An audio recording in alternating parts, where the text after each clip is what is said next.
حسد حرام ہے، سزا دنیا و آخرت میں اللہ تبارک و تعالیٰ دیتا ہے۔ بعض گناہ ہیں جن کو آخرت میں ملتی ہے سزا، لیکن بعض گناہ وہ ہوتے ہیں جو تجربے سے شاہد ہیں کہ اللہ ایسے گناہوں کی سزا پہلے دنیا میں دیتا ہے، پھر آخرت میں تو ہے ہی۔ حسد کیا ہے؟ اللہ نے کسی کو کوئی خیر کی نعمت دی ہے تو اس نعمت کو دیکھ کر کوئی انسان یہ تمنا دل میں کرے کہ اللہ اس سے وہ نعمت چھین لے اور مجھے عطا ہو جائے۔ اور شیخ الاسلام امام ابن تیمیہ فرماتے ہیں کہ جسد ہے تو حسد ہے۔ یا رب، ان کا قول دیکھیے، ایک جملے میں کتنی بڑی بات کہی۔ انہوں نے کہا کہ اگر کسی کے پاس جسد ہے تو حسد ہے، یعنی جسد کہتے ہیں جسم کو، یعنی ہر انسان کو کبھی نہ کبھی حسد آ ہی جاتا ہے۔ حسد تو سب کو آتا ہے کبھی نہ کبھی کسی پر، لیکن کمینہ اس کو ظاہر کر دیتا ہے، ریشہ دوانیوں کے ذریعے، سازشوں کے ذریعے جس سے حسد کرتا ہے اس کو بدنام کرنے کی کوشش کرتا ہے۔ لیکن شریف اس جذبے کو دباتا ہے اور اللہ کے حضور میں واپس آتا ہے کہ اے اللہ میں اس سے بچتا ہوں۔ پہلا زمین پر قتل کیوں ہوا؟ یہ بھی حسد ہے، یاد رکھو۔ کائنات میں پہلا گناہ حسد، دنیا کے اندر پہلا قتل حسد۔ سازشوں میں پڑھ کے اس طرح بدنام کیوں کرتے ہو لوگوں کو جس کو رب العالمین نے کچھ دیا ہے تو اللہ بہتر جانتا ہے کس کو کیا دینا ہے، تو گویا کہ تم اللہ کی تقدیر پر اعتراض کرتے ہو کہ اللہ نے اس کو کیوں دیا۔ مظلوم کی دعا ہمیشہ اللہ کے ہاں مقبول ہوتی ہے۔ پکارنے والا کون ہے یہ اللہ نہیں دیکھتا، متقی ہے، پرہیزگار ہے، یہ ہے، فلاں ہے، نہیں دیکھتا، بلکہ اللہ صرف ایک دیکھتا ہے کہ کیا یہ مظلوم ہے؟ مظلوم ہے تو اللہ قبول کر۔ سعد بن ابی وقاص جو عشرۃ المبشرہ کے اندر ہے، عشرت، دیکھیے اچھے اچھوں پر الزام لگ جاتا ہے۔ انسان کو یہ میڈیا کے جو شوشے چھوڑتے ہیں اس پر بھروسہ نہیں کرنا چاہیے۔ ہر کوئی اپنے مفاد کے لیے بنا رہا ہے جو کچھ بھی بنا رہا ہے میڈیا پہ۔ ایک عورت نے تہمت لگائی، یہ زمین دبا لی۔ سعید ابن زید کو مروان نے بلایا اور کہا آپ نے زمین دبا لی فلاں عورت کی۔ کہا اے لوگو جو زمینوں پر قبضہ کیے بیٹھے ہو، یاد رکھو ان کی آہیں تمہارے ساتھ ہیں۔ میں نے سنا کہ بعض جگہوں میں بہت زیادہ زمینوں کو قبضہ کیا جاتا ہے، غریبوں کو مار کے ہکال دیا جاتا ہے۔ اللہ کی قسم دنیا کی عدالتیں آپ کو چھٹکارا دے دی تو رب العالمین کی عدالت آپ کو نہیں دے گی، اس کی بد دعا تمہیں لگے گی۔ MSLI TV، رہنمائی بدلتی دنیا کے لیے۔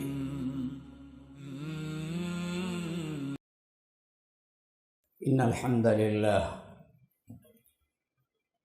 نحمده ونستعینه ونستغفره ونؤمن به ونتوکل علیہ ونعوذ باللہ من شرور انفسنا ومن سیئات اعمالنا من يهده الله فلا مضل له ومن يضلل فلا هادي له وأشهد أن لا إله إلا الله وحده لا شريك له وأشهد أن محمدًا عبده ورسوله أما بعد فإن خير الحديث كتاب الله وخير الهدي هدي محمد صلى الله عليه وسلم وشر الأمور محدثاتها وكل محدثة بدعة وكل بدعة ضلالة وفي رواية وكل ضلالة في النار۔ فأعوذ بالله السميع العليم من الشيطان الرجيم من همزه ونفثه ونفخه أم يحسدون الناس على ما آتاهم الله من فضله فقد آتينا آل إبراهيم الكتاب والحكمة وآتيناهم ملكا عظيما۔ وقال أيضا ولا تتمنوا ما فضل الله به بعضكم على بعض للرجال نصيب مما اكتسبوا وللنساء نصيب مما اكتسبن واسألوا الله من فضله۔ اللهم أرنا الحق حقا وارزقنا اتباعه وأرنا الباطل باطلا وارزقنا اجتنابه۔ اللهم علمنا ما ينفعنا وانفعنا بما علمتنا وارزقنا علما۔ رب اشرح لي صدري ويسر لي أمري واحلل عقدة من لساني يفقه قولي۔ اس اللہ کے نام سے ابتدا جس کے ناموں کی کوئی انتہا ہی نہیں۔ وَلَوْ أَنَّ مَا فِي الْأَرْضِ مِنْ شَجَرَةٍ أَقْلَامٌ وَالْبَحْرُ يَمُدُّهُ مِنْ بَعْدِهِ سَبْعَةُ أَبْحُرٍ مَا نَفِدَتْ كَلِمَاتُ اللَّهِ۔ اس ذات اقدس پر کروڑوں درود و سلام ہو جو تمام کائنات کے لیے رحمت للعالمین بن کے آئے تھے۔ اللہم صلی علی محمد وعلی آل محمد کما صلیت علی ابراہیم وعلی آل ابراہیم انک حمید مجید، وبارک علی محمد وعلی آل محمد کما بارکت علی ابراہیم وعلی آل ابراہیم انک حمید مجید۔ برادران اسلام، واجب الاحترام بزرگوں، دوستوں، عزیز ساتھیوں، اللہ تبارک و تعالی نے انسان کے اندر کئی قسم کے جذبات رکھے ہیں، اور جس طرح ہاتھوں سے، پاؤں سے، آنکھوں سے، اعضاء سے الگ الگ اعمال صادر ہوتے ہیں، ایسے ہی دل سے بھی اعمال صادر ہوتے ہیں۔ دل کے بعض خصوصی عمل ہیں جو اللہ کے ہاں بڑے مقبول بھی ہیں، بعض ایسے بد عمل ہیں جو اللہ تبارک و تعالیٰ کو ناراض کر دیتے ہیں۔ بعینہ اسی طرح جس طرح جسم کے بہت سے اعمال اللہ تبارک و تعالیٰ کی قربت حاصل کرنے کے لیے کرتے ہیں، نماز، روزہ، حج، زکوٰۃ، یہ تمام اعمال میں بدن استعمال ہوتا ہے، اعضاء و جوارح استعمال ہوتے ہیں، تو اللہ تبارک و تعالیٰ کے ہاں مقبول ہیں۔ اور بہت سے وہ ہیں، چوری، زنا، فحش، گانے سننا، اس طرح کے بہت سے برے اعمال وہ بھی ہیں جو اللہ تبارک و تعالیٰ کو ناراض کر دیتے ہیں۔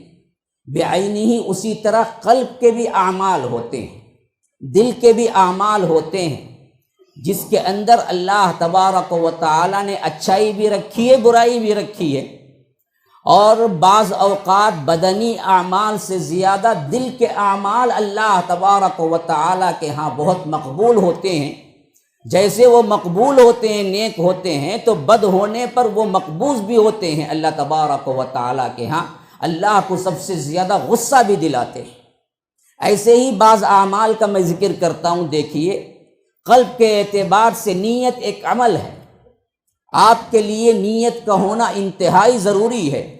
رب العالمین کسی عمل کو نیت کے بغیر آپ کو قبول نہیں کرتا، اور آپ کی نیتوں پر ہی اجر دیتا ہے۔ آپ لاکھوں خرچ کریں لیکن نیت اس کا دکھاوا ہے تو اللہ تبارک و تعالیٰ کے ہاں اس کی کوئی ویلیو نہیں۔ آپ 1 روپیہ دیں لیکن اللہ تبارک و تعالیٰ کے ہاں اس کی بہت ویلیو ہے، اگر وہ نیت صحیح ہو کہ میں اللہ کے لیے، رضا کے لیے دیا، کسی اور کو دکھانے کے لیے نہیں دیا۔ حالانکہ نیت دل کا عمل ہے، کسی کو دکھنے میں نہیں آتا۔ اسی طرح دیکھیے، خشیت ہم استعمال کرتے ہیں، اور یہ خشیت کا لفظ قرآن میں خاص طور پر نماز کے سلسلے میں استعمال ہوا ہے۔ قد افلح المؤمنون الذین هم فی صلاتهم خاشعون۔ وہ لوگ، وہ مومن فلاح پا گئے۔ کون سے مومن؟ وہ مومن جو اپنی نمازوں میں خشیت اختیار کرتے ہیں۔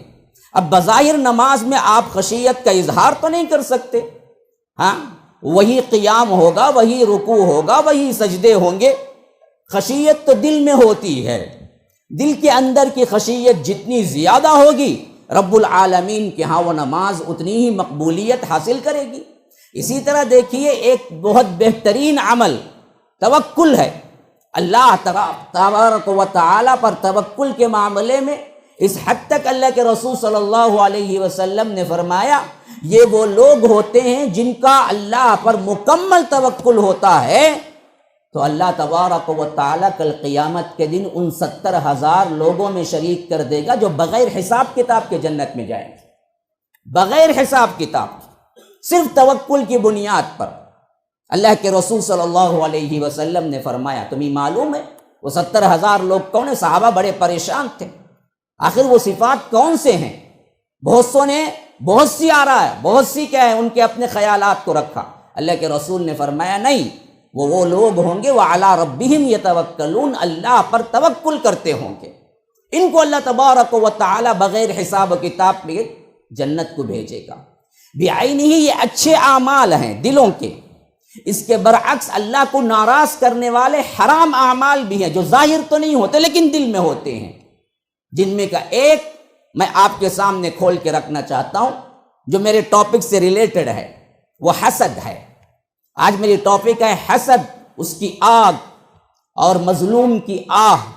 موجودہ حالات میں ہر مسلمان اپنے آپ کو ٹٹول کے دیکھے، کوئی دوسرے کی طرف انگلی اشارہ نہ کرے۔ ایسے آپ کسی کو کرتے ہیں تو آپ کی طرف 3 انگلیاں ہیں، ایک انگلی دوسرے کی طرف جا رہی ہے۔ ایسے اشارہ کسی کو کرتے ہیں تو اشارے والی انگلی تو کیا ہے، اپوزٹ انسان کی طرف جا رہی ہے، لیکن 3 انگلیاں خود کی طرف دیکھو بول رہی ہیں۔ تو ہر ایک دوسرے کے لیے نہیں بلکہ اپنے لیے محاسبہ کرے۔ اس کے دل میں حسد تو نہیں ہے، اس کے دل میں دوسروں کے لحاظ سے جلن اور کینہ کپٹ تو نہیں ہے۔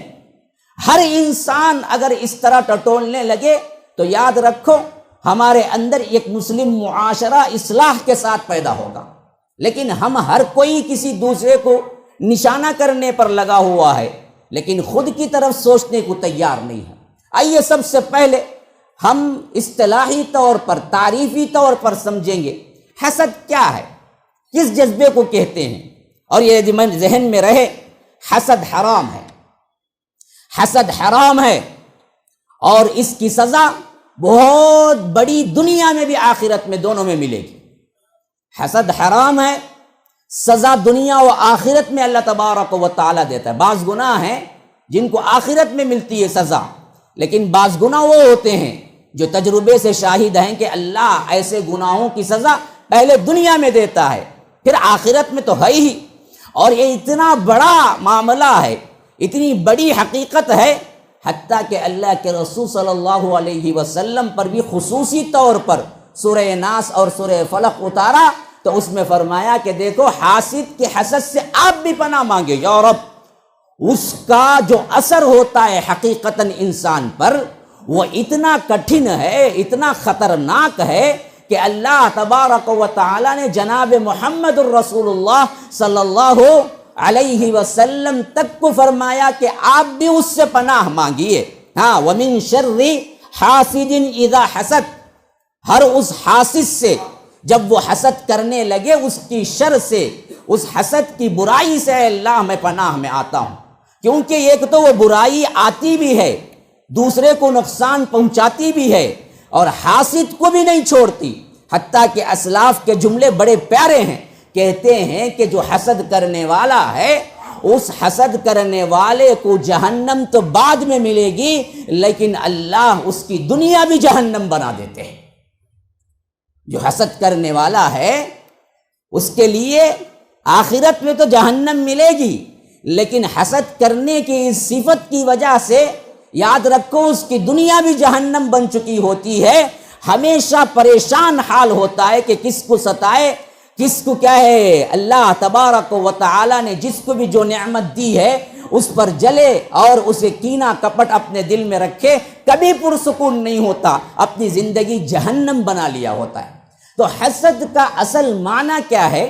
اللہ نے کسی کو کوئی فضل دیا ہے، کوئی انعام دیا ہے، کوئی وسیلہ دیا ہے، کوئی وسائل دیے ہیں، کوئی مالداری دی ہے، کوئی بھی خیر دی ہے، اس کو دیکھ کر یہ تمنا دل میں کرے۔ اچھی طرح سنو، اچھی طرح سنو، یہ میں تعریف بیان کر رہا ہوں، تعریف حسد کیا ہے یہ میں تعریف اصطلاحی طور پر بیان کر رہا ہوں کہ اللہ تبارک و تعالی نے کسی کو نعمت دی ہے، فضل دیا ہے، مالداری دی ہے، کوئی بھی خیر دی ہے، خواہ وہ حسن ہو، خواہ وہ جمال ہو، خواہ وہ دولت ہو، خواہ وہ دین ہو، خواہ وہ علم ہو، ہر کوئی جو اللہ نے اس کو خیر دیا ہے اس کو دیکھ کر کوئی آدمی یہ تمنا کرے، تمنا دل میں، ہاتھ سے نہیں، ابھی کچھ نہیں کر رہا ہو، دل کا معاملہ ہے، وہ یہ تمنا کرے کہ اس سے وہ نعمت چھن جائے، مجھے مل جائے۔ یہ ہے حسد۔ اچھی طرح سمجھو، حسد کیا ہے؟ اللہ نے کسی کو کوئی خیر کی نعمت دی ہے تو اس نعمت کو دیکھ کر کوئی انسان یہ تمنا دل میں کرے کہ اللہ اس سے وہ نعمت چھین لے اور مجھے عطا ہو جائے۔ اچھا، اس کے برعکس ایک اور چیز ہے جو جائز ہے، وہ چیز ہے رشک۔ وہ کیا ہے؟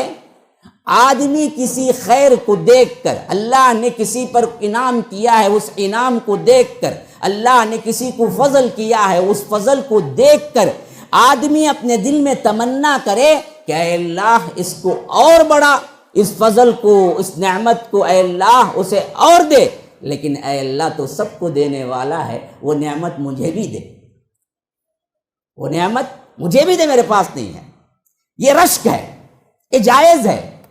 اللہ کے رسول صلی اللہ علیہ وسلم نے خاص طور پر دو معاملے میں رشک کرنے کی اجازت نہیں بلکہ ابھارا ہے، لا حسد الا فی الاثنین، یہ فرمایا کہ دیکھو حسد جائز نہیں۔ حالانکہ یہاں حسد کا معنی وہ نہیں ہے جو میں پہلے بیان کیا، حسد کا معنی وہ ہے جو رشک کا معنی ہے۔ فرمایا کہ دو چیزوں پر رشک کیا جا سکتا ہے، کیا کیا؟ ایک وہ آدمی جس کو اللہ نے مال دیا ہے اور وہ رات دن اللہ کی راہ میں خرچ کر رہا ہے، تو اس پر آپ رشک کر سکتے ہیں، کہہ سکتے ہیں کہ اللہ فلاں کو یہ مال دیا ہے کہ وہ رات دن خرچہ کرتا ہے، میرے پاس کوئی مال نہیں ہے، اے اللہ اس کو اور بڑا اور مجھے بھی ویسا ہی مالدار کر دیتا کہ میں بھی تیری راہ میں خرچ کرتا رہوں۔ یہ جائز چیز ہے۔ اسی طرح اللہ کے رسول صلی اللہ علیہ وسلم نے فرمایا کہ اسے قرآن یا علم دیا ہے اللہ نے، اس پر بھی رشک جائز ہے کہ یہ کہہ سکتا ہے کہ اے اللہ فلاں کو بڑی اچھی قرأت ہے، فلاں کو بڑا اچھا علم ہے، ہم تو کیا ہیں، طالب علم ہے، اے اللہ اس علم تک ہم کو بھی پہنچا اور میں بھی اسی طرح قرآن کی تلاوت کروں۔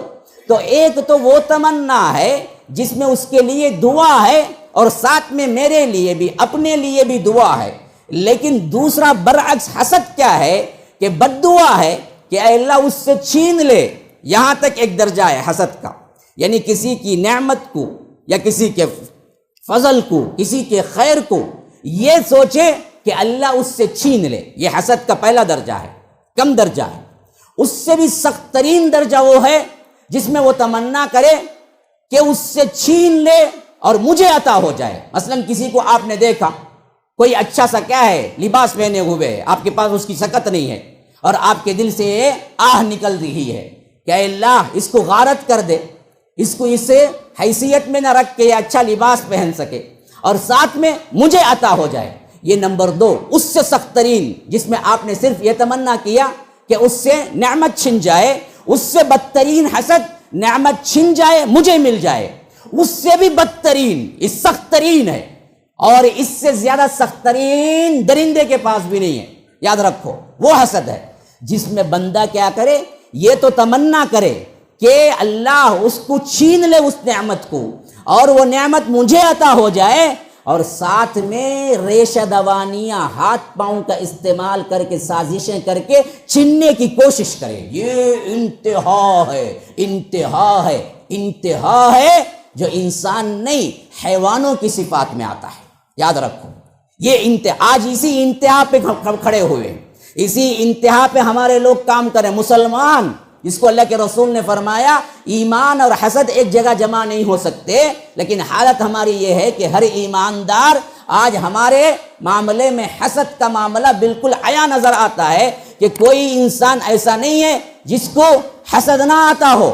اور شیخ الاسلام امام ابن تیمیہ فرماتے ہیں کہ جسد ہے تو حسد ہے۔ یا رب، ان کا قول دیکھیے، ایک جملے میں کتنی بڑی بات کہی۔ انہوں نے کہا کہ اگر کسی کے پاس جسد ہے تو حسد ہے، یعنی جسد کہتے ہیں جسم کو، یعنی ہر انسان کو کبھی نہ کبھی حسد آ ہی جاتا ہے، حسد آ ہی جاتا ہے، ہر انسان کو یہ جذبہ کبھی نہ کبھی ٹچ کرتا ہے۔ تو حسد ہے، جسد ہے، تو فرمایا کہ حسد ہے، اور اس کے ساتھ ایک لفظ فرمایا، بڑا قیمتی لفظ ہے، کہ فرمایا کہ کمینہ، کمینہ اس کو ظاہر کر دیتا ہے۔ یعنی فرمایا کہ حسد ہے، جسد ہے تو حسد ہے، کمینہ اس کو ظاہر کر دیتا ہے، شریف اس سے پناہ مانگ کے رب العالمین کی طرف لوٹ جاتا ہے۔ حسد سے سب کو آتا ہے کبھی نہ کبھی کسی پر، لیکن کمینہ اس کو ظاہر کر دیتا ہے، ریشہ دوانیوں کے ذریعے، سازشوں کے ذریعے جس سے حسد کرتا ہے اس کو بدنام کرنے کی کوشش کرتا ہے، لیکن شریف اس جذبے کو دباتا ہے اور اللہ کے حضور میں واپس آتا ہے کہ اے اللہ میں اس سے بچتا ہوں۔ یہ ہے خلاصہ تعریف کے اعتبار سے حسد کیا ہے۔ اب آگے چلے، سب سے پہلا کائنات کے اندر گناہ کس وجہ سے ہوا؟ آپ کو معلوم ہے کائنات کے اندر سب سے پہلا گناہ کیا ہوا؟ شرک نہیں ہوا۔ اور شیطان قیامت تک کے لیے رائندہ درگاہ، جسے ہم کہتے ہیں مردود من الشیطان الرجیم، دھتکارا ہوا۔ کب؟ وَإِنَّ عَلَيْكَ لَعْنَتِي إِلَى يَوْمِ الدِّينِ، کہ قیامت کے دن تک اے اللہ اس کی لعنت، تیری لعنت اس پر پڑتی رہے گی۔ رب نے اعلان کیا یہ لعنتی، یہ دھتکارا ہوا کیوں بنا پتہ ہے؟ اس کا گناہ کیا تھا پتہ ہے؟ اس کا گناہ شرک نہیں تھا، اس کا گناہ حسد تھا۔ سب سے پہلا کائنات میں گناہ جو ہوا وہ حسد ہوا، اور یہ اتنا خطرناک گناہ ہے کہ جس کے ذریعے اللہ نے اس پر دھتکار دیا، لعنت کر دیا، قیامت تک کے لیے ہدایت نہیں ملنے کا اعلان کر دیا۔ لعنت کا مطلب کیا ہے؟ اب وہ کبھی اسلام قبول نہیں کرے گا۔ کوئی شخص یہ نہیں سوال کر سکتا کہ کیا شیطان ہدایت پا سکتا ہے؟ کیا شیطان اللہ تبارک و تعالیٰ کی اطاعت کر لے سکتا ہے؟ ہو سکتا نا؟ ہم دعا کریں گے شیطان کے لیے، کرو جی چاہا تو نا۔ اصل مسئلہ کیا ہے کہ اللہ نے قیامت تک کے لیے اس کو دھتکار دیا، وہ کبھی اب اطاعت میں آنے والا کافر ہی رہے گا۔ تو یہ دراصل کیوں ہوا؟ حسد کی وجہ سے ہوا۔ یاد رکھو، اللہ تبارک و تعالیٰ نے انسان کو پیدا کیا، حضرت آدم کو، تو وہ حسد میں پڑا۔ آپ کو بہت لمبا واقعہ ہے، کیونکہ میں بہت سا مضمون لے کے حاضر ہوا ہوں، اور یہ جمعہ کا وقت بڑا تنگ ہوتا ہے، اس کے اندر مجھے مضمون کو بھی ادا کرنا ہے۔ یہ لمبی ٹاپک ہے، گھنٹوں چل سکتی ہے، تو مجھے کیا ہے اپنا مضمون بھی پورا کرنا ہے۔ میں اشارے دیتا جاؤں گا کہ اللہ نے جو کہ فرشتوں کے ساتھ تھا، اتنا تو سب مانتے ہیں۔ بعض لوگ کہتے ہیں کہ شیطان علم والا نہیں تھا، بعض لوگ کہتے ہیں کہ شیطان دراصل شیطانی تھا پہلے بھی، بس ظاہر نہیں ہوا تھا، اس واسطے بعد میں ظاہر ہو گیا۔ لیکن یہ بات تو سب کے ہاں مسلم ہے کہ وہ جن ہوتے ہوئے فرشتوں کے ساتھ تھا، یعنی کوئی نہ کوئی بیوٹی تھی اس کے پاس، جس کی وجہ سے اللہ نے وہ جن ہوتے ہوئے، یعنی وہ جنس جو ملائکہ کی جنس نہیں تھی، پھر بھی اللہ نے ملائکہ کے ساتھ رکھا۔ کوئی نہ کوئی بیوٹی تھی اس کے پاس، جس کے واسطے اسے اللہ نے ملائکہ کے ساتھ رکھا تھا۔ لیکن اس فضل کو، اس نعمت کو کیسے اس نے برباد کیا؟ حسد کی وجہ سے۔ جب اللہ نے یہ اعلان کیا کہ میں آدم کو بنانے والا ہوں، تو اس کو آیا حسد، اور اس نے سوچا کہ کیوں یہ کام مجھ سے نہیں لیا گیا، اور اللہ تبارک و تعالیٰ نے ملائکہ کو سجدہ کرنے کا حکم دیا، تو وہ میرے لیے کیوں نہیں ہوا؟ پھر وہاں سے وہ دشمنی جو پالا، اندھی دشمنی، ان الشیطان لکم عدو فاتخذوہ عدوا انما یدعو حزبہ لیکونوا من اصحاب السعیر، کہ اللہ تبارک و تعالیٰ فرماتا ہے سورہ فاطر میں کہ اللہ تبارک و تعالیٰ نے یہ شیطان کو جو بنایا تمہارے لیے دشمن ہے، اسے دشمن ہی سمجھو۔ یہ دراصل پورے اپنے ساتھیوں کو، اپنی جماعت کو بلاتا ہے تاکہ سب جہنمی ہو جائیں۔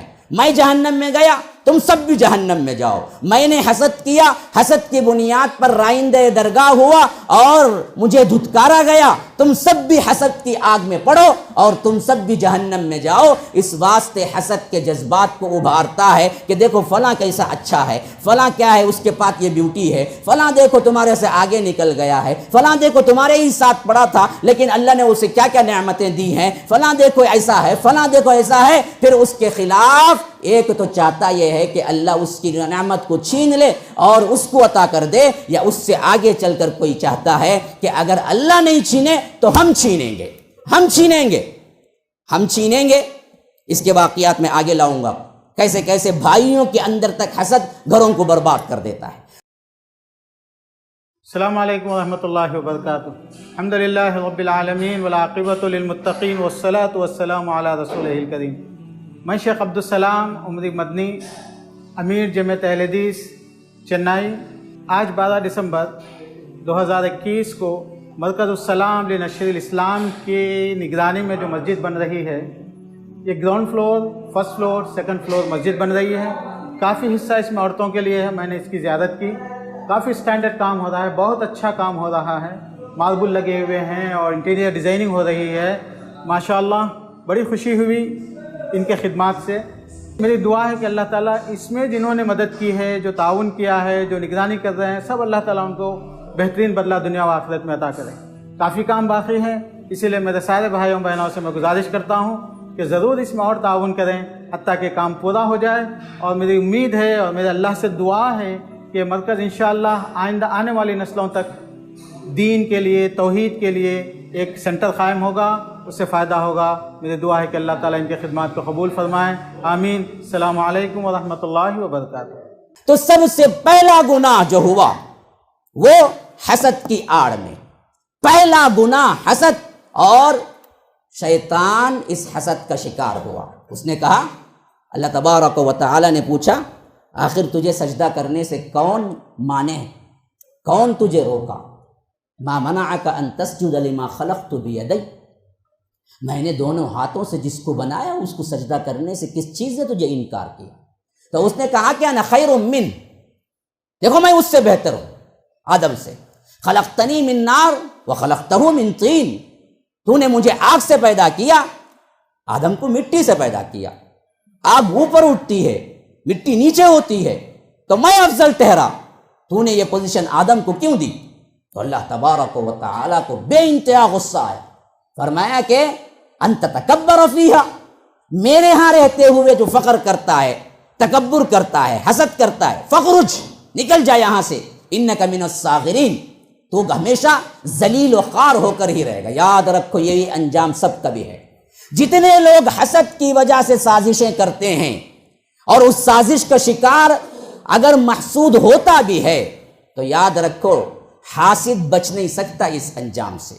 جو حسد کر کے سازشیں کیا وقتی طور پر تو کامیاب ہو سکتا ہے، لیکن آخری اس کی اینڈنگ ذلیل و خوار ہو کے مرنا ہے، دنیا میں ضرور ذلت اٹھاتا ہے ہر حاسد، کیونکہ اللہ نے یہ اصول قیامت تک کے لیے رکھا۔ شیطان نے حسد کیا تو فرمایا کہ انک من الصاغرین، تو وہ بھی دراصل کیا ہے، اپنے تللے عللے ان کے جو کچھ بھی کیا ہے تکبر ہے اس میں آ گئے۔ اس نے کہا انظرنی الی یوم یبعثون، قیامت تک کے لیے اللہ تو مجھے مہلت دے دے، انک من المنظرین، اللہ نے کہا کہ چل، وہ مہلت بھی دی، تو اس نے کہا کہ لأقعدن لهم صراطک المستقیم، کہ میں تیری جو اللہ کے بندوں کے لیے صراط مستقیم تو بنایا ہے اس میں بیٹھ جاؤں گا، پھر کیا کروں گا؟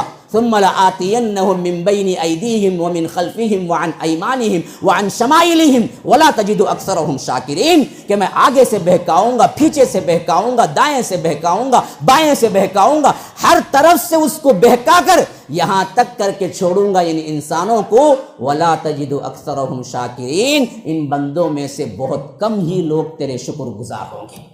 آج یہی حال ہے ہمارا، کتنے لوگ ہیں جو اللہ کے صحیح طور پر شکر گزار ہیں؟ سب تو پڑے ہوئے ہیں ناشکری میں، سب تو پڑے ہوئے ہیں ایک دوسرے کو حسد کرنے میں، ایک دوسرے کی نعمت کو زوال اور ایک دوسرے کی نعمت کو چھین لینے کی دعاؤں میں۔ اچھا خیر آگے بڑھو، یہ تو ہوا پہلا۔ اور اسی طرح پہلا زمین پر قتل کیوں ہوا؟ یہ بھی حسد ہے، یاد رکھو۔ کائنات میں پہلا گناہ حسد، دنیا کے اندر پہلا قتل حسد۔ یاد رکھو آدم کے دو بیٹے تھے، وَاتْلُ عَلَيْهِمْ نَبَأَ ابْنَيْ آدَمَ بِالْحَقِّ، دو بیٹے تھے آدم کے، ایک حابیل ایک قابیل۔ حابیل اللہ والے تھے، قابیل حسد میں مبتلا ہوا۔ اللہ تبارک و تعالی نے ان دونوں سے کہا اذ قربا قربانا فتقبل من احدہما ولم يتقبل من الآخر، قرآن میں واقعہ موجود ہے سورہ مائدہ کے اندر۔ تو اللہ تبارک و تعالی فرماتا ہے کہ ان دونوں سے اللہ تبارک و تعالی نے کہا کہ تم قربانی دو ایک اللہ کے لیے، اور اس میں اللہ تبارک و تعالی ایک کی قربانی کو قبول کیا، ایک کو رد کر دیا۔ تو اللہ تبارک و تعالی کہتا ہے انما یتقبل اللہ من المتقین، کہ اللہ تبارک و تعالی جس کسی کی بھی قربانی قبول کرتا ہے وہ متقین لوگ ہوتے ہیں، اللہ سے ڈرنے والوں کی قربانی اللہ قبول کرتا ہے۔ تو اس حیثیت سے وہ دراصل حسد میں پڑا کہ یہ اللہ نے حابیل کی قربانی کیوں قبول کر لی اور میری رد کیوں کر دی، حالانکہ تھا اب گنہگار، لیکن اسے نظر نہیں آیا، حسد میں پاگل ہو گیا، اندھا ہو گیا۔ اب سازش ہے، یہ آخری شکل جو میں نے بتائی نا 3 شکلیں، اس کی یہ آخری شکل۔ اب یہ حسد میں صرف خاموش نہیں بیٹھا، اس نے کہا کہ میں تجھے لأقتلنک، قتل کر کے رہوں گا۔ قتل کر کے رہوں گا۔ حابیل بڑے اللہ والے تھے، یا رب جب اللہ والے اپنے معاملات اللہ کے سپرد کر دیتے ہیں نا، پھر تو وہ قیامت تک کے لیے زندہ و جاوید بن جاتے ہیں۔ یاد رکھیے، جیسے ہی قابل نے کہا کہ میں تمہیں قتل کر دوں گا، انہوں نے کہا کہ دیکھ، لئن بسطت الی یدک لتقتلنی ما انا بباسط یدی الیک لاقتلک انی اخاف اللہ رب العالمین۔ اگر تو مجھے قتل کرنے کے لیے ہاتھ بڑھائے گا، ہاں، لئن بسطت الی یدک لتقتلنی، اگر تو مجھے قتل کرنے کے لیے ہاتھ بڑھائے گا، میں تجھے قتل کرنے کے لیے ہاتھ نہیں بڑھاؤں گا۔ میں قتل ہو جاؤں گا لیکن ہاتھ نہیں بڑھاؤں گا۔ ہاں، تو جو چاہے کر لے، میں برائی نہیں کروں گا۔ لئن بسطت الی یدک لتقتلنی ما انا بباسط یدی الیک لاقتلک، میں ہاتھ بڑھا کے تجھے قتل نہیں کروں گا۔ کیوں؟ انی اخاف اللہ رب العالمین، میں اللہ سے ڈرتا ہوں جو تمام جہانوں کا پالنہار ہے، پروردگار ہے۔ یہ کہہ کے انہوں نے اس کا جواب نہیں دیا، یہاں تک کہ قتل ہو گئے اور یہ قاتل بن گیا۔ اسی واسطے اللہ کے رسول صلی اللہ علیہ وسلم نے فرمایا، دنیا میں کوئی قتل ایسا نہیں ہے جس کا کچھ نہ کچھ گناہ قابل کو بھی پہنچتا ہے، کیونکہ یہ پہلا بدبخت تھا جس نے اس دنیا کے اندر قتل کو جاری کیا۔ اس گناہ کی وجہ سے جتنے قتل بعد میں ہوں گے یا ہوتے رہیں گے، ان تمام کا گناہ ایک حصہ قابل کو پہنچے گا، اور مقتول جو بنے وہ حابیل، ہمیشہ اللہ نے انہیں کیا ہے، جنتوں کے اندر اٹھا لیا۔ یہ تھا بھائی بھائی، اور یہ وہ مثال تھی جس میں آگے بڑھ کر کیا ہے، قتل، یہاں تک کہ وہ حرکات و سکنات سے اس حسد کے عمل کو پورا کر دیا۔ اسی طرح آگے آئیے، بھائیوں کے اندر کیسے معاملات ہوتے ہیں حسد کی وجہ سے۔ قرآن کے واقعات میں سے میں آپ کو اشارے دے رہا ہوں، آپ پڑھیے سورہ یوسف۔ اللہ تبارک و تعالی کہتا ہے، اذ قالوا لیوسف واخوہ احب الی ابینا منا ونحن عصبہ ان ابانا لفی ضلال مبین اقتلوا یوسف او اطرحوہ ارضا یخل لکم وجہ ابیکم وتکونوا من بعدہ قوما صالحین قال قائل منہم لا تقتلوا یوسف والقوہ فی غیابۃ الجب یلتقطہ بعض السیارہ۔ یا رب، یہ واقعہ بحسد ہے، یہ واقعہ بحسد ہے۔ کہتے ہیں یوسف علیہ السلام کے جتنے بھائی تھے، یوسف علیہ السلام بڑے خوبصورت تھے۔ اللہ تبارک و تعالی نے انہیں آدھی دنیا کی خوبصورتی دی تھی، آدھی دنیا کی خوبصورتی، اور آدھی میں کسی کو کچھ مل جاتا ہے جس پہ وہ اکڑتا ہے، زمین پہ پاؤں نہیں ٹکتے ہیں اس کے، وہ میں فلاں فلاں، یہ جو ہے نا، وہ آدھی کا 1% 2% ملتا ہے۔ خالی آدھی خوبصورتی حضرت یوسف کے پاس تھی، اور حضرت یوسف شروع ہی سے جو حضرت یعقوب ان کے باپ تھے، ان کے منظور نظر تھے، بہت محبت کرتے تھے۔ تو بھائیوں کے اندر حسد پیدا ہو گیا۔ جو ساتھ میں دوسرے بھائی تھے، 11 بھائی، وہ سب کے سب مل بیٹھے۔ اللہ ان کی میٹنگ کے الفاظ قرآن میں استعمال کر رہا ہے، اذ قالوا لیوسف واخوہ، حضرت یوسف کے بھائی کیا کیے، کہنے لگے احب الی ابینا منا ونحن عصبہ، یہ کیا ہو گیا ہے ہمارے باپ کو کہ حضرت یوسف کو اتنی محبت کرتے ہیں، جبکہ ہم سب مل کے ایک جماعت ہیں، ہم کو محبت نہیں کرتے۔ ہم سب مل کے طاقتور ہیں، ہم سب مل کے بڑے ہیں، کل کو کچھ ہو گیا تو باپ کو سنبھالنے کے لیے ہم ہی آگے آئیں گے، یہ تو ابھی چھوٹا بچہ ہے، لیکن میرے باپ تو کیا ہے، حضرت یوسف کو زیادہ محبت کرتے ہیں اور ہم کو چھوڑ دیتے ہیں۔ ان ابانا لفی ضلال مبین، شاید معلوم ہوتا ہے کہ ہمارے ابا جان تو کھلی ہوئی گمراہی میں ہیں۔ کون کہہ رہے ہیں؟ حضرت یوسف علیہ السلام کے بھائی، حضرت یعقوب علیہ السلام کے بیٹے، کل مل کے کہہ رہے ہیں کہ ہمارے ابا جان دراصل بہت بڑی گمراہی میں ہیں، تو خالی یوسف کو چاہ رہے ہیں، ہم کو نہیں چاہ رہے ہیں، جبکہ ہم جماعت ہیں۔ اب ان میں سے ایک کہتا ہے اقتلوا یوسف، ایسا کریں گے کہ یوسف کو قتل کر دیں گے۔ حسد کی انتہا دیکھو۔ آج کے موجودہ حالات میں حیدرآباد کے لحاظ سے اشارے دے رہا ہوں، کافی ہے، کھول کے بولنے کی کوئی ضرورت نہیں ہے، عقل مند کے لیے اشارہ کافی ہے۔ میں بتا رہا ہوں، دیکھو آپ کو کہاں تک پہنچ گئی بات، سازشوں میں پڑ گئے۔ حسد وہ ایک ایسا خبیث گناہ ہے جو انسان کو بدترین سازشوں کے حوالے کرتا ہے، حتیٰ کہ اس سازش میں آخری حد کو اندھا کر کے پہنچا دیتا ہے، جس سے وہ کبھی نکل نہیں سکتا۔ وہ کیا ہے؟ قتل تک، قتل کر دو، اس کو مارو۔ اقتلوا یوسف او اطرحوه ارضا یخل لکم وجہ ابیکم، کہیں پھینک دیں گے۔ ان میں ایک تھوڑا سا اچھا ہوتا ہے، تھوڑا سا اچھا، کون؟ ان تمام بھائیوں میں وہ ایک کہتا ہے جسے بعض مفسرین کہتے ہیں اس کا نام یہودا تھا، یہ ایک یہودا نام کا ایک بھائی تھا، اس میں وہ ایک بھائی تھوڑا سا اچھا ہوتا ہے دل کا، وہ کہتا قال قائل منہم لا تقتلوا یوسف، دیکھو ایسا مت کرو کہ یوسف کو قتل مت کرو۔ اب پوری جماعت ہے، کھل کے بھی نہیں کہتا کہ بچا لو، یہ بھی نہیں بول سکتا تھا، وہ بندہ بیچارہ ایک تھا، اکیلا تھا، تو اس نے صرف یہ کہا کہ قال قائل منہم لا تقتلوا یوسف، دیکھو یوسف کو قتل نہ کرو، اتنا کرو کہ وَأَلْقُوهُ فِي غَيَابَةِ الْجُبِّ يَلْتَقِطْهُ بَعْضُ السَّيَّارَةِ إِن كُنتُمْ فَاعِلِينَ، کہ ایسا کرو کہ کسی کیا ہے پیسے کنویں میں، کوئی کیا ہے دور دراز کا جہاں پانی نہیں ہوتا ہے، ایسے کنویں میں پھینک دو تاکہ کوئی سیارہ کوئی قافلہ آئے تو وہ اٹھا کے لے چلے، کم از کم کسی دوسری دنیا میں جا کر تو یوسف جی لے گا لیکن قتل کرنے سے مر جائے گا، کم از کم یہ کر دو اگر کرنا ہی ہے۔ بعد میں اسی پر سب کا فیصلہ ہوتا ہے کہ یوسف کو ہم قتل نہیں کریں گے علیہ السلام، بلکہ کیا ہے کسی اندھے کنویں میں پھینک دیں گے۔ تو یہ دو واقعات میں نے آپ کو مثالاً دے دیا کہ جن واقعات کے حساب سے آپ کو معلوم ہوتا ہے کہ حسد وہ چیز ہے جو انسان کو اندھا کر کے رکھ دیتی۔ اسی واسطے اب ذرا احادیث کی طرف پلٹیں۔ اللہ کے رسول صلی اللہ علیہ وسلم نے فرمایا کہ دیکھو اس وقت تک تم خیر میں رہو گے، ہاں لا یزال الناس بخیر ما لم یتحاسبوا، دیکھو اس وقت تک میری امت خیر میں رہے گی جب تک ایک دوسرے سے تم حسد نہ کرو گے۔ حاسدین سے پناہ اور اپنے دل کو کھنگالو۔ اور میں ایک بات پوچھتا ہوں بیٹھنے والوں سے، آپ سب مومن بھائی ہیں، میرے مسلم بھائی ہیں، ذرا تصور کر کے دیکھو، آپ اپنے دل سے سوال کرو جو میں سوال کر رہا ہوں، کیا آپ چاہیں گے کوئی آپ سے حسد کرے؟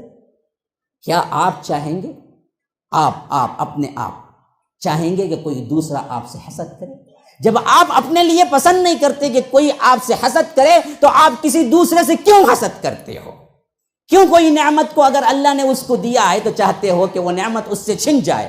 کیوں اللہ نے کسی کو مال دیا ہے تو چاہتے ہو تو اس سے مال اسے کہ اللہ فقیر کر دے؟ کیوں اللہ کسی کو علم دیا ہے تو چاہتے ہو کہ اسے اللہ ذلیل کر دے؟ کیوں یہ چاہتے ہو کہ اللہ نے کسی کو عہدہ دیا ہے تو اللہ اس کے عہدے کو چھین لے؟ اگر ایسا نہیں ہوتا تو خود بخود سازشوں میں پڑھ کے اس طرح بدنام کیوں کرتے ہو لوگوں کو جس کو رب العالمین نے کچھ دیا ہے؟ تو اللہ بہتر جانتا ہے کس کو کیا دینا ہے، تو گویا کہ تم اللہ کی تقدیر پر اعتراض کرتے ہو کہ اللہ نے اس کو کیوں دیا ہے۔ اور یہ بھی یاد رکھو، ہر ایک بیوٹی رکھنے والا، ہر ایک نعمت رکھنے والا ہمیشہ حاسدوں کے نظر میں ہوتا ہے۔ یہ تاریخ بتاتی ہے اللہ نے جب بھی کسی کو کچھ بھی بیوٹی دی ہے، خواہ وہ خوبصورتی ہو، خواہ وہ علم ہو، خواہ وہ کوئی اور چیز ہو، اللہ نے جب کسی کو کوئی نعمت دی ہے تاریخ ہمیں یہی بتاتی ہے کہ اس سے لوگوں نے حسد کیا، یہ حالت ہمیشہ باقی رہے گی۔ اس واسطے ہی اللہ کے رسول جو تمام بیوٹیوں کے مجموعہ تھے، تمام افضلیت، تمام خوبیوں کے مجموعے تھے، اللہ کے رسول سے خاص فرمایا گیا کہ اللہ کے رسول آپ حاسدین کے حسد سے پناہ میں آ جایا کریں، دعا کرتے رہا کریں کہ کہیں اللہ تبارک و تعالی مجھے حاسدوں کے حسد کا شکار نہ بنا دے، کیونکہ ہو سکتا ہے کہ یہ بدبخت اللہ کے رسول کے حسد میں آخری حد اٹھا لیں۔ کیوں؟ یاد رکھو یہودی اسی طرح اللہ کے رسول کو پہچانتے تھے جس طرح کوئی باپ اپنے بیٹے کو پہچانتا ہے۔ یاد رکھو، یہ میری بات نہیں ہے، یہ قرآن کی بات ہے، قرآن کی۔ الذین آتیناہم الکتاب یعرفونہ کما یعرفون ابناءہم، فرمایا کہ یہ لوگ جو یہودی ہیں جن کو اللہ نے کتاب دی ہے، اے اللہ کے رسول وہ آپ کو ایسے پہچانتے ہیں جیسے باپ اپنے بیٹے کو پہچانتا ہے، یعنی ان کو معلوم تھا یہ اللہ کے رسول ہیں اور یہ وہی ہیں جو انجیل اور تورات میں جن کی نشانیاں آ چکی ہیں، لیکن زندگی بھر اسلام قبول نہ کیا اور مخالفت پر اڑے رہے، حتیٰ کہ مخالفت پر نہیں بلکہ سازشیں کر کے اللہ کے رسول کو قتل کرنے کی بھی کئی مرتبہ سازشیں کی۔ کیوں؟ وجہ کیا ہے؟ پہچانتے تھے نا، وجہ ایک ہی ہے جو رب العالمین ذکر کرتا ہے، وہ کیا ہے؟ حسدا من عند انفسہم، ان بدبختوں نے حسد میں پڑ گئے، ان لوگوں نے حسد کیا کہ اللہ کے رسول بنی اسماعیل میں کیوں آئے اور ہماری نسل بنی اسرائیل میں کیوں نہ آئے؟ اگر وہ بنی اسرائیل میں آتے تو قبول کر لیتے، صرف اس واسطے کہ یہ بنی اسماعیل میں آئے اور ہم دراصل نیچے ہو گئے، یہ اوپر ہو گئے۔ اور اسی طرح مشرکین مکہ بھی اسلام قبول نہیں کیا، خاص کر ابو جہل، ابو لہب۔ کیوں نہیں کیا؟ وہ نہیں جانتا تھا۔ 40 سال جو ساتھ میں رہا ہو، اللہ کے رسول صلی اللہ علیہ وسلم کے عادات و اطوار کو نہیں جانتا تھا، اس کو معلوم نہیں تھا کہ یہ جو کہہ رہے ہیں سچ کہہ رہے ہیں، لیکن قبول نہ کیا۔ کیوں نہ کیا؟ اصل میں معاملہ حسد تھا۔ وہ کہتا تھا کہ اللہ کے رسول میں آپ کو جھوٹا نہیں کہہ سکتا، میں آپ کو جادوگر نہیں کہہ سکتا، میں آپ کو کیا ہے یہ نہیں کہہ سکتا کہ آپ دراصل جھوٹا دعویٰ کر رہے ہیں۔ لیکن یہ بات میرے دل کو قبول نہیں ہوتی کہ بنو ہاشم نے فلاں کام کیا تو ہم نے بھی کیا، بنو ہاشم نے یہ کیا تو ہم نے بھی کیا، لیکن آخری میں آ کے تم کہتے ہو کہ اللہ نے نبوت دے دی تو ہم کہاں سے نبوت ڈھونڈ کے لائیں گے، یہ تو ہم نہیں کر سکتے، اس واسطے ہم مخالفت کریں گے۔ ہمیں حسد ہے اصل میں کہ آپ کو کیسے اللہ کا رسول بنا دیا گیا اور ہم میں سے کیوں نہیں بنایا گیا۔ یہی حسد تھا کہ قیامت تک ان لوگوں نے کیا ہے جہنم کے لیے اپنے آپ کو سپرد کر دیا، لیکن اسلام قبول نہیں کیا۔ تو یہ حسد کی انتہا جب ہوتی ہے تو وہاں پر مظلوم کی آہ شروع ہوتی ہے، یاد رکھو۔ اب یہ دوسری ٹاپک میرے پاس وقت نہیں، پہلے ہی بتا دیا تھا میں، میرے پاس وقت نہیں ہے، اشاروں سے کام لوں گا، لیکن ٹاپک ہے، مجھے مضمون کچھ دینا ہے۔ تو یہ ظلم وہیں سے شروع ہوتا ہے جہاں حاسد اپنے حسد کی تکمیل پہ پہنچتا ہے، اور اس کے نتیجے میں جس پر ظلم ہوا ہے وہ مظلوم کی آہیں بھرتا ہے۔ وہ مظلوم کی جو آہیں ہوتی ہیں اللہ تبارک و تعالی اس کو کبھی بھی رد نہیں کرتا، خواہ وہ کوئی بھی ہو۔ مظلوم کی دعا کو قبول ہونے کے لیے مسلمان کا ہونا شرط نہیں ہے، یاد رکھو۔ علماء یہی کہتے ہیں مظلوم کی دعا ہمیشہ اللہ کے یہاں مقبول ہوتی ہے۔ پکارنے والا کون ہے یہ اللہ نہیں دیکھتا، متقی ہے، پرہیزگار ہے، یہ ہے، فلاں ہے، نہیں دیکھتا، بلکہ اللہ صرف ایک دیکھتا ہے کہ کیا یہ مظلوم ہے۔ مظلوم ہے تو اللہ قبول کرتا ہے۔ اسی واسطے آخری وقت میں معاذ بن جبل کو اللہ کے رسول صلی اللہ علیہ وسلم نے یمن کا گورنر بنا کے بھیجا، تو آخری وقت تھا جدائی کا، اس وقت آخری نصیحت کرتے ہوئے اللہ کے رسول نے فرمایا یا معاذ، یاد رکھو معاذ، ایاک ودعوۃ المظلوم، کہ یاد رکھو مظلوم کی بد دعا سے بچنا، کیونکہ تم حاکم بن کے جا رہے ہو، تم یمن کے حاکم گورنر بن کے جا رہے ہو، تمہاری گورنری، تمہارا عہدہ تمہیں اس بات پر مجبور نہ کر دے کہ تم کسی مظلوم پر ہاتھ اٹھا دو، کسی کی زمین قبضہ کر لو، یا کسی پر کچھ تانا دے دو، کسی کو کچھ مار دو، ہو سکتا ہے وہ بد دعا کر دے۔ یاد رکھو جب مظلوم کی بد دعا زبان سے نکلتی ہے فَإِنَّ بَيْنَهَا وَبَيْنَ اللَّهِ حجاب، کہ پھر اللہ اور اس کے درمیان کوئی حجاب نہیں رہتا، بلکہ ڈائریکٹ اللہ تبارک و تعالی قبول کرتا ہے۔ اسی واسطے کبھی کبھی بڑے بڑے صحابہ بھی جب ان پر ظلم کیا گیا تو وہ چپ نہ رہ سکے۔ مظلوم کبھی کبھی یہی حالت میں ہوتا ہے میرے بھائی، انہوں نے بھی کیا ہے دعا کے لیے ہاتھ اٹھا دیا۔ 2-3 واقعات کہہ کے میں بات کو ختم کر دیتا ہوں۔ حضرت سعد ابن ابی وقاص بڑے بہترین گورنر تھے اپنے زمانے کے، جن کو حضرت عمر ابن الخطاب نے گورنر بنا کے بھیجا تھا۔ گورنری کے عہد میں ایک مرتبہ حضرت عمر کے پاس یہ شکایت آئی کہ حضرت سعد ابن ابی وقاص صحیح گورنری نہیں کرتے ہیں۔ تو انہوں نے پوچھا سعد ابن ابی وقاص سے کیا مسئلہ ہے؟ لوگوں نے کہا کہ اصل میں ان کا معاملہ یہ ہے کہ یہ نماز صحیح نہیں پڑھاتے۔ یار کس کو؟ سعد ابن ابی وقاص جو عشرۃ المبشرہ کے اندر ہے۔ عشرت دیکھیے، اچھے اچھوں پر الزام لگ جاتا ہے۔ انسان کو یہ میڈیا کے جو شوشے چھوڑتے ہیں اس پر بھروسہ نہیں کرنا چاہیے۔ ہر کوئی اپنے مفاد کے لیے بنا رہا ہے جو کچھ بھی بنا رہا ہے میڈیا پہ۔ ذرا غور کرو، اللہ کے رسول کے وہ صحابی جو عشرۃ المبشرہ کے اندر ہیں، ان کے لیے کہا جا رہا ہے کہ یہ نماز صحیح نہیں پڑھاتے۔ تو سعد ابن ابی وقاص سے پوچھتے ہیں کہ واقعی تم نماز صحیح نہیں پڑھاتے؟ کہتے ہیں کہ امیر المومنین میں کیسے غلط نماز پڑھا سکتا ہوں جو اللہ کے رسول کے پیچھے نماز پڑھا ہوا زندگی بھر، میں تو وہی نماز انہیں پڑھاتا ہوں جو نماز اللہ کے رسول نے مجھے سکھائی ہے۔ بعض روایتوں میں تفصیل بھی آئی ہے، کہا کہ 2 رکعت پہلے ذرا طویل پڑھاتا ہوں، بعد کے 2 رکعت تھوڑا سا کم پڑھاتا ہوں، کیونکہ اللہ کے رسول نے ہمیشہ ایسے ہی پڑھایا کہ پہلے 2 رکعت میں زیادہ طویل قیام کرتے تھے بنسبت دوسرے 2 رکعت کے۔ میں وہی پڑھاتا ہوں جیسے اللہ کے رسول پڑھاتے ہیں۔ تو کہتے ہیں کہ مجھے یہی گمان تھا سعد، میں نے بدگمانی میں تم سے نہیں پوچھا، لیکن جب الزام آیا تو میں نے پوچھ لیا۔ دیکھیے یہ بھی ایک بہت بڑا سلوشن ہے، الزام ہو تو پوچھ لیا کریں جس پر الزام لگایا گیا ہے۔ تو اس واسطے پورا یقین تھا حضرت عمر کو کہ ایسا نہیں کر سکتے، لیکن پھر بھی پوچھ لیا اور کہا کہ جاؤ۔ جب بھیج دیا اپنی گورنری پر، ساتھ میں یہ کہ بہترین اللہ کے رسول صلی اللہ علیہ وسلم کے اس صحابی کے پیچھے لگایا بہترین شخص کو کہ واقعتاً غور کرو کہیں یہ غلط تو نہیں کر رہے ہیں۔ تو وہ گئے اور وہاں کی گورنری کوفے کے اندر سب لوگوں سے پوچھا سعد کے بارے میں کیا خیال ہے تمہارا، کہ سب نے اچھا کا جواب دیا سوائے ایک کے۔ ایک بدبخت تھا، وہ اٹھا کہا کہ ہاں سعد نماز صحیح نہیں پڑھاتے اور فوج کا مال جو غنیمت کا آتا ہے اس کو صحیح طور پر تقسیم نہیں کرتے، اور اسی طرح ہمارے درمیان انصاف نہیں کرتے۔ تین باتیں اس نے کہی، کہا کہ ایک تو نماز صحیح نہیں پڑھاتے، غنیمت صحیح تقسیم نہیں کرتے، اور ہمارے درمیان انصاف نہیں کرتے۔ جب یہ بات ہوئی سنی، حضرت سعد کے دل میں بہت درد اٹھا، مظلوم کی آہ نکلی، اور وہ آہ کیا تھی؟ انہوں نے بھی تین باتیں کہی۔ اے اللہ یہ شخص کاذب ہے، اگر یہ جھوٹا ہے جو مجھ پر الزام لگا رہا ہے تو اے اللہ اس کی عمر کو طویل کر دے، اس کی عمر کو طویل کر دے، ایک بات، اس کی عمر کو طویل کر دے، اس کی غریبی کو طویل کر دے، فقیر بنا دے، اور اس کو فتنے میں مبتلا کر دے۔ یہ تین باتیں کہیں۔ پھر اس کے بعد لوگوں نے دیکھا کہ سعد ابن ابی وقاص کی بد دعا کس طرح لگی۔ کہتے ہیں کہ اللہ نے اسے اتنا بوڑھا کر دیا کہ یہ پلکیں جو ہیں اس کے بال سفید ہو کے نیچے گرنا شروع ہو گئے، حتیٰ کہ کبھی کبھی بال اتنے نکلتے کہ اس کے آنکھوں میں پڑ جاتے تھے، اور اس کے علاوہ وہ بھکاری بن گیا تھا۔ پورے کوفے کا بدترین بھکاری کوئی تھا تو وہی تھا، اور فتنے میں اللہ نے ایسے اس کو مبتلا کیا، اس بوڑھے پن میں جہاں اس کی بھویں سفید ہو کر وہ آنکھوں میں گر رہی تھی، ایسے وقت پر بھی کوفے کی گلیوں میں چلتی ہوئی لڑکیوں کو دیکھ کر آنکھ مارا کرتا تھا۔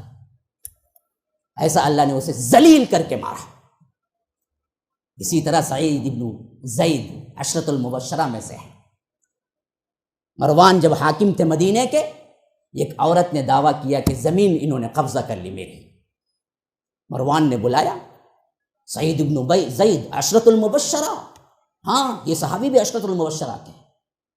مروان نے بلایا، کہا کہ آپ نے فلاں عورت کی زمین قبضہ، آج بھی ایک عورت کا معاملہ چل رہا ہے، ذرا غور سے دیکھو۔ ہاں ہر رونے والی کیا نہیں اپنے آپ میں سچی نہیں ہوتی، اور دھڑکا سنانے والی اپنے آپ میں کیا ہے صحیح نہیں ہوتی۔ دیکھو ذرا، ایک عورت نے تہمت لگائی، یہ زمین دبا لی۔ سعید ابن زید کو مروان نے بلایا اور کہا آپ نے زمین دبا لی فلاں عورت کی۔ کہا اے لوگو جو زمینوں پر قبضہ کیے بیٹھے ہو، یاد رکھو ان کی آہیں تمہارے ساتھ ہیں۔ میں نے سنا کہ بعض جگہوں میں بہت زیادہ زمینوں کو قبضہ کیا جاتا ہے، غریبوں کو مار کے ہکال دیا جاتا ہے۔ اللہ کی قسم دنیا کی عدالتیں آپ کو چھٹکارا دے دی تو رب العالمین کی عدالت آپ کو نہیں دے گی، اس کی بد دعا تمہیں لگے گی۔ ہاں اچھا، یہاں اس نے غلط لگایا تھا۔ سعید ابن زید آئے، مروان سے کہا میں زمین کو قبضہ کروں گا، جبکہ میں نے خود اپنے کانوں سے اللہ کے رسول صلی اللہ علیہ وسلم سے سنا جو کوئی دنیا کے اندر ایک بالش اتنی، ایک جان اتنی زمین بھی قبضہ کرتا ہے، اللہ کل قیامت کے دن 7 زمینوں کا بوجھ اس کے اوپر رکھے گا اور وہ لے کے حشر کے میدان میں چلے گا۔ یہ حدیث میں نے خود اپنے آنکھوں سے، اپنے کانوں سے سنا، میں کیسے کیا ہے کسی کی زمین کو ناجائز قبضہ کروں؟ تو مروان نے کہا پھر تے آپ سے کوئی پوچھ نہیں ہوگی، آپ تو حدیث سنا رہے ہیں، صحابی رسول ہیں، آپ سے ہم کیا باس پرس کریں گے، جائیے آپ۔ لیکن ان کو بڑا دکھ ہوا کہ اس بدبخت نے مجھ جیسے شخص پر الزام لگایا۔ یہی دکھی حالت میں آہت اٹھا دیے، مظلوم کی آہ سے بچو۔ اس وقت انہوں نے دعا کی، اے اللہ یہ عورت کاذبہ ہے، یہ جھوٹی ہے، تو اے اللہ اسی زمین کے اندر اسے اندھا کر کے مار۔ پھر لوگوں نے دیکھا کہ سعید ابن زید کی بد دعا لگ گئی۔ پھر بعد میں وہ بڑی ہوئی، بوڑھی ہوئی، یہاں تک کہ سب اولاد چھوڑ گئی اور آخر میں اندھی ہو گئی، اور اسی زمین پہ ایک کنارے پہ ایک گڑھا کھودا ہوا تھا، ایک بار وہ کچھ بڑبڑاتی ہوئی اپنی زمین پہ دورہ اپنی زمین پہ پھر رہی تھی، اندھی تھی، دکھ نہیں رہا تھا، آخر کار اسی زمین کے اسی گھڑے میں نیچے گر کے مری۔ صحیح ترین واقعات صرف 2 ہی میں نے بتا، بے شمار واقعات، وقت اجازت نہیں دیتا۔ تو حسد سے بچو، مظلوم کی آہ سے بچو، ان دونوں بہت بری وہ خرابیاں ہیں جس کو رب العالمین قیامت میں تو بدلہ دے گا ہی، لیکن دنیا میں بھی چھٹکارا نہیں ہوتا، دنیا میں بھی ذلیل و خوار ہوتا ہے وہ بندہ، پھر آخرت میں بھی اس کو سزا ضرور ملتی ہے۔ اللہ تبارک و تعالی ان قبیح حرکتوں سے ہمیں بچائے، اللہ تبارک و تعالی ہم سب کے گناہوں کو معاف فرمائے، اللہ تبارک و تعالی ہمارے بیٹھنے کو قبول فرمائے، اللہ تبارک و تعالی ہم سب کو جیسے یہاں اکٹھا فرمایا ہے، امام الانبیاء سید المرسلین و آخرین جناب محمد الرسول اللہ صلی اللہ علیہ وسلم کے جنت الفردوس میں بھی ان کے ساتھ اکٹھا فرمائے۔ ھذا وباللہ التوفیق، صلی اللہ وسلم علی نبینا محمد۔ اسأل اللہ لی ولکم ولسائر المسلمین من کل ذنب فاستغفروہ انہ هو الغفور الرحیم۔ السلام علیکم ورحمۃ اللہ وبرکاتہ۔ الحمدللہ رب العالمین والعاقبۃ للمتقین والصلاۃ والسلام علی رسولہ الکریم۔ میں شیخ عبدالسلام عمری مدنی، امیر جمعیت اہل حدیث چنئی، آج 12 دسمبر 2021 کو مرکز السلام لنشر الاسلام کی نگرانی میں جو مسجد بن رہی ہے، یہ ground floor, first floor, second floor مسجد بن رہی ہے۔ کافی حصہ اس میں عورتوں کے لیے ہے، میں نے اس کی زیارت کی، کافی سٹینڈرڈ کام ہو رہا ہے، بہت اچھا کام ہو رہا ہے، ماربل لگے ہوئے ہیں اور انٹیریئر ڈیزائننگ ہو رہی ہے، ماشاءاللہ بڑی خوشی ہوئی ان کے خدمات سے۔ میری دعا ہے کہ اللہ تعالیٰ اس میں جنہوں نے مدد کی ہے، جو تعاون کیا ہے، جو نگرانی کر رہے ہیں، سب اللہ تعالیٰ ان کو بہترین بدلہ دنیا و آخرت میں عطا کرے۔ کافی کام باقی ہیں، اسی لیے میرے سارے بھائیوں بہنوں سے میں گزارش کرتا ہوں کہ ضرور اس میں اور تعاون کریں حتیٰ کہ کام پورا ہو جائے۔ اور میری امید ہے اور میرے اللہ سے دعا ہے کہ مرکز انشاءاللہ آئندہ آنے والی نسلوں تک دین کے لیے، توحید کے لیے ایک سینٹر قائم ہوگا، اس سے فائدہ ہوگا۔ میری دعا ہے کہ اللہ تعالیٰ ان کی خدمات کو قبول فرمائے، آمین۔ السلام علیکم ورحمۃ اللہ وبرکاتہ۔